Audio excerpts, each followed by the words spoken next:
Bonjour à tous et bonjour à toutes, je suis Manuela Ivano, je suis coach thérapeute en thérapie comportementale, cognitive, émotionnelle, en prévention des risques psychosociaux, souffrance au travail et je suis également formatrice en soft skills et j'exerce au cabinet médical de Marly. Aujourd'hui, je voudrais vous parler d'un outil très simple qui est souvent sous-estimé par la plupart des gens mais qui est une très grande efficacité, ça s'appelle la cohérence cardiaque. Alors, qu'est-ce que la cohérence cardiaque? C'est une technique de respiration abdominale qui va nous permettre de traiter le stress, l'anxiété et aussi d'accompagner les émotions.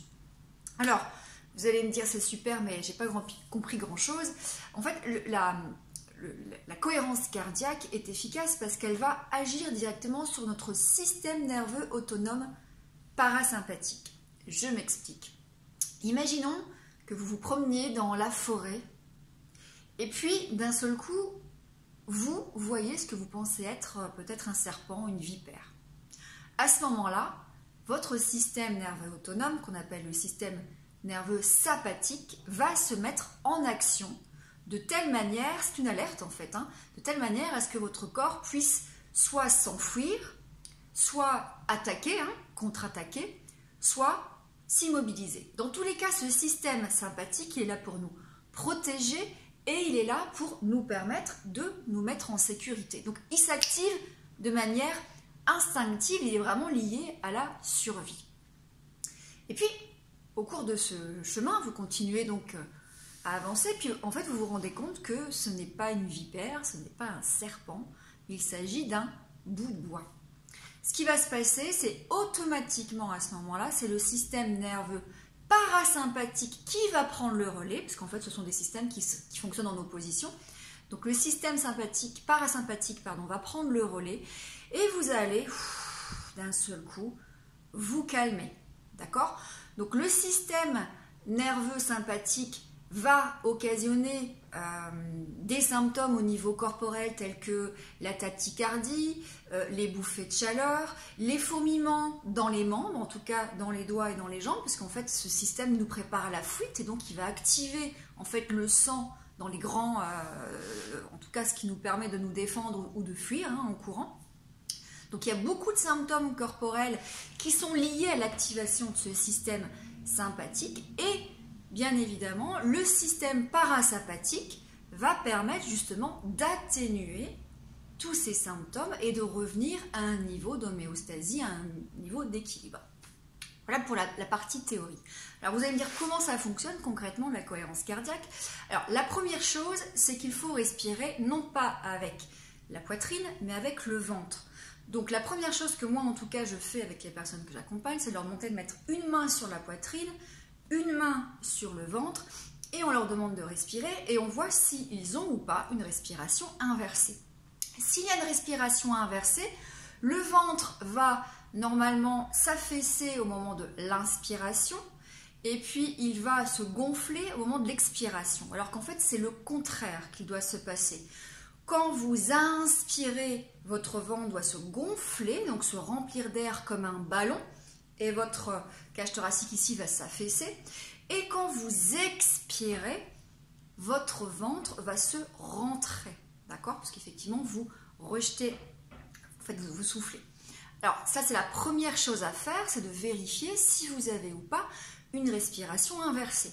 Le simple fait de vous rééduquer, en tout cas, votre respiration de manière abdominale, va déjà jouer sur l'activation de votre système parasympathique. Première chose. Deuxième chose, une fois qu'on s'est entraîné à la respiration abdominale, on va s'entraîner à la cohérence cardiaque. Et la cohérence cardiaque, c'est quoi? J'inspire sur 5 secondes et j'expire sur 5 secondes. J'inspire sur 5 secondes et j'expire sur 5 secondes. Alors, vous allez me dire, mais ça m'a l'air complètement anodin et peut-être un peu trop facile. Ne sous-estimez pas l'exercice parce que la plupart des gens qui font de l'anxiété, justement, ne savent pas respirer lentement parce qu'ils partent en hyperventilation. L'hyperventilation, c'est ça. Et puis donc l'hyperventilation va créer un déséquilibre entre l'oxygène et le CO2, ce qui va créer aussi donc, tous ces effets de vertige, de fourmillement, d'étouffement. Alors, le simple fait de ralentir sa respiration et de respirer avec le ventre plutôt qu'avec la poitrine, c'est quelque chose qui est déjà très très difficile pour certaines personnes. Moi je sais que j'ai des personnes qui font des attaques de panique. La première chose, c'est qu'on passe déjà du temps pour apprendre à respirer avec le ventre et pour apprendre à ralentir sa respiration. Une fois que tout ça est acquis, on va pouvoir passer à l'entraînement. Et donc l'entraînement, c'est 5 minutes le matin, 5 minutes le midi, 5 minutes le soir. Alors, pourquoi 3 fois par semaine? Parce que bon, il y a des études qui ont été faites et qui montrent que quand on fait un exercice de 5 minutes de cohérence cardiaque, ça peut avoir des effets sur 3-4 heures. Forcément, si on le fait à 8 heures du matin, à midi, il n'y a plus d'effet, donc on le refait à midi et on refait le soir. Il y a aussi, et moi ça je l'explique vraiment aux personnes que j'accompagne, il y a aussi l'effet d'entraînement. Parce qu'en fait, la cohérence cardiaque, moi je le recommande plutôt comme un entraînement. Ensuite, j'apprends ce qu'on appelle la crise de calme. Que je vous ferai une autre vidéo sur la crise de calme, sinon ça va faire une vidéo qui sera trop longue. Donc moi, je recommande aux personnes que j'accompagne de faire un entraînement, idéalement 3 fois par jour, si ce n'est 2 fois par jour, tous les jours. Pourquoi un entraînement? Eh bien, imaginez que demain, vous souhaitez courir un marathon. Si vous souhaitez vous présenter au marathon le jour même, vous allez potentiellement pouvoir courir le marathon, mais vous ne serez pas performant, vous allez vous blesser, peut-être vous n'allez pas terminer le marathon. C'est pareil avec l'angoisse, les attaques de panique. Si vous utilisez votre respiration le jour où l'attaque de panique elle arrive, vous n'êtes pas préparé, vous n'êtes pas entraîné, vous n'avez pas appris à conditionner ou en tout cas à presque automatiser, autonomiser et automatiser la réaction de l'organisme.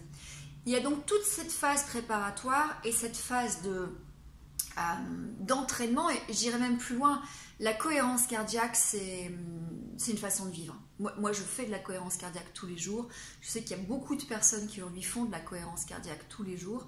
Ça devient une habitude de vie. Hein. C'est comme faire du sport, c'est comme se coucher à horaire fixe. C'est vraiment une habitude de vie. Voilà. Donc, 5 minutes le matin, 5 minutes le midi, 5 minutes le soir. On inspire sur 5 secondes en gonflant le ventre et on expire sur 5 secondes en rentrant le ventre. Faites le test, vous allez voir que peut-être au début ça va être difficile pour vous et vous allez peut-être même avoir des vertiges. C'est normal, il faut rééduquer votre respiration. Une fois que vous serez entraîné, vous allez voir que c'est beaucoup plus agréable et parfois même il est même possible que vous vous endormiez. En tout cas, vous allez voir que vous allez vraiment être apaisé avec cet exercice puisqu'il y a forcément des impacts au niveau physiologique, ça vous l'avez compris, puisque la respiration abdominale, la cohérence cardiaque va agir directement sur votre système nerveux parasympathique. Voilà, j'espère que cette vidéo vous sera utile. En attendant, prenez soin de vous et à très bientôt.